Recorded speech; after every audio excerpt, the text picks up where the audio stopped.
I've compiled a list of all the different QR questions that can come up, and there are basically 16 different types. There are also some really essential formulae that I think we need to go through in this video to make you a lot faster at answering these QR questions. Things like common fractions to percentages, common areas, things like area of a parallelogram, and even things like minutes to hour decimal conversions. And all of these things are things that you should memorize, know off by heart, know how to use inside and out, so it makes doing QR questions a lot easier. You'll be so much faster and you'll be able to answer more questions, get a high score, all of that. So I'll have that all in a cheat sheet and I'll talk about that later in the video. So I won't bore you with the basics, but basically you have 40 seconds to answer each question and 36 questions in total. So being time efficient is so important. You know that Ucat is a skill-based exam, so just learning how to answer these questions is not good enough. You need to be very time efficient. You need to know how to do mental maths in your head. You need to be able to do short form addition, multiplication, subtraction, all that kind of stuff, and you should practice this basically. I don't hear a lot of people talking about this, but it's quite obvious. You need to be able to do these things in your head. Just relying on the calculator and your whiteboard and stuff like that is not good enough, because you're wasting so much time and you don't have that time. The more time you save, the more time you have to spend on other questions, and the higher score that you will get. The average people, the people who get average and below, are only doing practice questions and only practicing through that. But the people who really get high scores and get above average scores are doing mental maths questions and stuff like that. So what you can do is you can go online and find a mental maths practice exams and do it timed and see how quickly you're getting through this kind of stuff.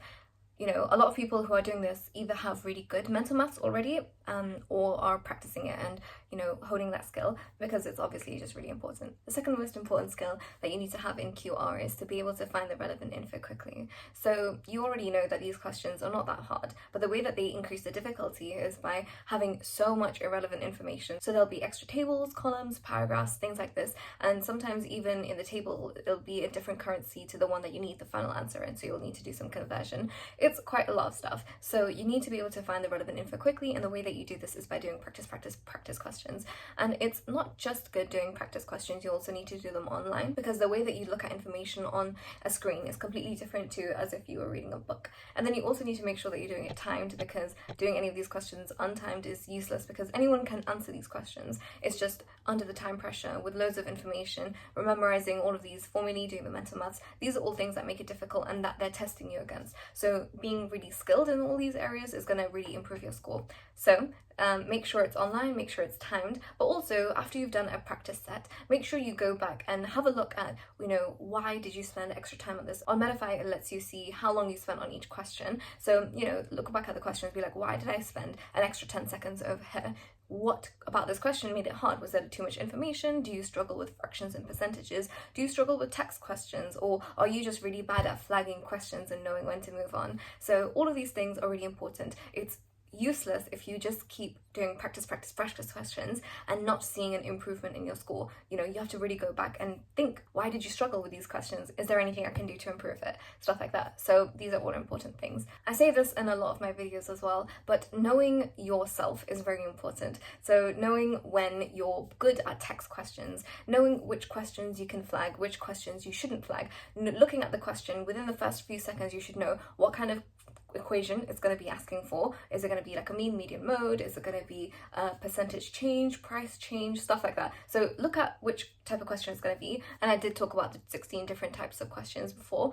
So these are the 16 different question types, but I go over some extra questions as well as some important formulae which you need to memorize, as well as how to answer every single one of these questions in the video linked above. So go through and, you know, in the first 3 seconds, you need to be able to flag this question, see if it's something that you can easily answer, or flag it if you think it's going to take you too much time and just move on to the next one and then come back to it later, or just do an estimated guess. The beauty of this is that even the top scorers are not going to be able to answer every single question to the complete answer, because they're going to have to estimate some of them or guess them, because they know that saving that time will allow them to do more of the easier questions, and that's easy marks. It just makes sense. So following on from this, I think it's really important to do every single thing that you can do to save time in this section, because the more time you save, the more time you have to answer questions, the higher score you're going to get. So doing things like the keyboard shortcuts are really important. You don't actually want to be using the calculator too much. You want to be doing as much of it in your brain as you can, you know, mental maths like we talked about before,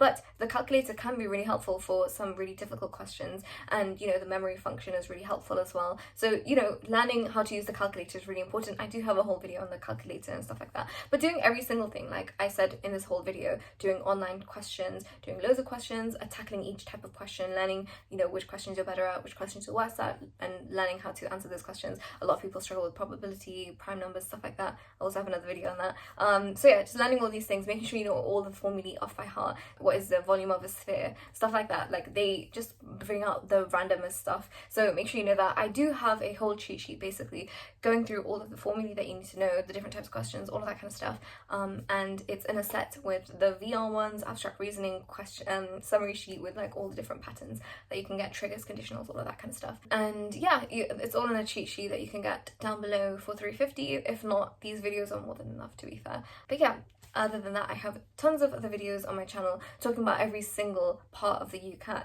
every single section with walkthroughs and tips and stuff like that. So just check those out, and I will see you in the next one.